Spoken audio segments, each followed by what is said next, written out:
റാന്തംബോർ ഒരു കടുവ സംരക്ഷണ കേന്ദ്രമാകുന്നതിനു മുൻപ് ഒരു പുരാതന പട്ടണമായിരുന്നു, ഒരു ചെറുരാജ്യമായിരുന്നു.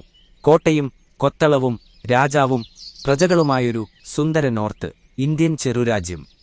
രാജ്യപ്രതാപമൊക്കെ ക്ഷയിച്ച വേളയിൽ ധാരാളം വർഷങ്ങൾക്കുശേഷം റാന്തംബോർ ഒരു കടുവ സംരക്ഷണ കേന്ദ്രമാക്കുന്നേരം ആഢ്യത്വത്തിന്റെ അടയാളങ്ങളിലൊന്നായ ആ പഴയ കൊട്ടാരവും കാടെടുത്തു. ചുരുക്കം ചില വേളകളിൽ മാത്രം പൂജയുള്ള ഒരു പഴയ കൊട്ടാരക്ഷേത്രവും അതിനുള്ളിലുണ്ടായിരുന്നു.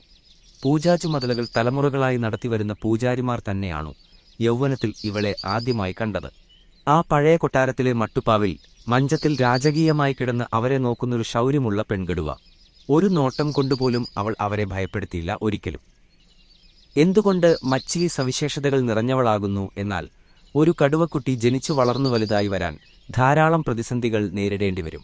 മനുഷ്യരിൽ നിന്നും മറ്റു കടുവകളിൽ നിന്നുമൊക്കെയുള്ള വെല്ലുവിളികൾ അതിജീവിച്ചാണ് അവയുടെ ജീവിതം. കുഞ്ഞുങ്ങളുള്ളൊരു പെൺകടുവയെ കണ്ടുകിട്ടിയാൽ ഒരു അന്യ ആൺകടുവ ആദ്യം ചെയ്യുക ആ കുഞ്ഞുങ്ങളെ കൊല്ലുക എന്നതാണ്. എന്നാൽ മാത്രമേ ആ പെൺകടുവയുമായി ഇണചേരാൻ സാധിക്കുകയുള്ളൂ എന്നതുകൊണ്ട് മാത്രം. അന്നേരം ആൺകടുവയുടെ അക്രമത്തിനു മുന്നിൽ പെൺകടുവയുടെ മാതൃത്വം ക്രൗര്യമായി മാറുന്നു. കുട്ടികളെ രക്ഷിക്കാനുള്ള ശ്രമത്തിനിടയിൽ പെൺകടുവയും കുട്ടികളും കൊല്ലപ്പെടുകയോ അതിസാരമായി പരിക്കുപറ്റുകയോ ആണ് പൊതുവെ സംഭവിക്കുക. ഇനിയിപ്പോൾ രക്ഷപ്പെട്ടാൽ കൂടി തന്നെ വേട്ടയാടാൻ സാധിക്കാതെ വിശന്ന് പെൺകടുവയും കുട്ടികളും മരിക്കാറുമുണ്ട്. എന്നാൽ ഈ സാഹചര്യത്തിൽ അതെ, വനത്തിലെ 60% കടുവകളും മച്ചിലിയുടെ കുട്ടികളാണെന്നത് മറ്റൊരു അത്ഭുതം. അതിന് കാരണം അവളുടെ കുട്ടികൾക്കു വേണ്ടി അത്രത്തോളം പൊരുതിയെന്നത് തന്നെയാണ്. ഏതാണ്ട് ഇരട്ടി വലിപ്പമുള്ള ഒരു ആൺകടുവയോട് പൊരുതി ജയിക്കുക അത്ര എളുപ്പമല്ല. പലവട്ടം ആൺകടുവകളുടെ അക്രമത്തിൽ സാരമായി മുറിവേറ്റിട്ടുണ്ടവൾക്ക്. അവളുടെ പല്ലുകളും എന്തിനേറെ, ഒരു കണ്ണുവരെ അങ്ങനെ നഷ്ടമായിട്ടുമുണ്ട്. പക്ഷേ അവളുടെ കുട്ടികൾ എന്നും സുരക്ഷിതരായിരുന്നു. അവർക്കു ഭക്ഷണം കൊടുക്കുന്നതിലും വേട്ടയാടാൻ പഠിപ്പിക്കുന്നതിലും അവളെപ്പോലെ വിദഗ്ധയായ മറ്റൊരു കടുവയില്ലെന്നാണു അറിവ്. പകരം വയ്ക്കാനില്ലാത്ത ആ ചങ്കൂറ്റം തന്നെയാണു എണ്ണത്തിൽ ശോഷിച്ച കടുവകളെ വീണ്ടും മടക്കിക്കൊണ്ടുവരാനൊരു കാരണം. മച്ചിലിയെക്കുറിച്ചറിഞ്ഞ വിദേശീയർ അവളെ തേടി വന്നു തുടങ്ങി. BBC-യും ആനിമൽ പ്ലാനറ്റും നാഷണൽ ജിയോഗ്രാഫിക്കുമൊക്കെ അവളെക്കുറിച്ച് ഡോക്യുമെന്ററി സംപ്രേഷണം ചെയ്തു. ആദ്യമായി മച്ചിലിയെ പുറം ലോകം കാണുന്നത് വർഷങ്ങൾക്കു മുന്നേ അങ്ങനെ ഒരു ഡോക്യുമെന്ററിയിലാണ്. നേരിട്ടുമല്ലാതെയും മച്ചിലി കാരണം ഇതുവരെ ഉണ്ടായ സാമ്പത്തിക ലാഭം ഏതാണ്ട് $200 മില്യൺ എന്നത് തന്നെ ആശ്ചര്യമല്ലേ. കടുവകൾ തങ്ങളുടെ ജീവിതത്തിൽ 90% ഒറ്റയ്ക്കും ഒറ്റപ്പെട്ടും തന്നെയാണ് ജീവിക്കുക.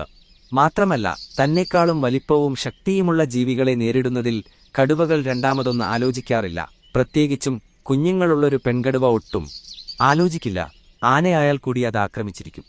ഒരു സെക്കൻഡ് നേരത്തേക്ക് നമ്മുടെ ഹൃദയമിടിപ്പ് നിർത്തിക്കാൻ തന്റെ ശബ്ദത്തിൽ, തന്റെ അലർച്ചയിൽ സാധിക്കുന്ന കഴിവുള്ള മനോഹരമായ ഒരു സൃഷ്ടിയാണു നമ്മുടെ ദേശീയ മൃഗം.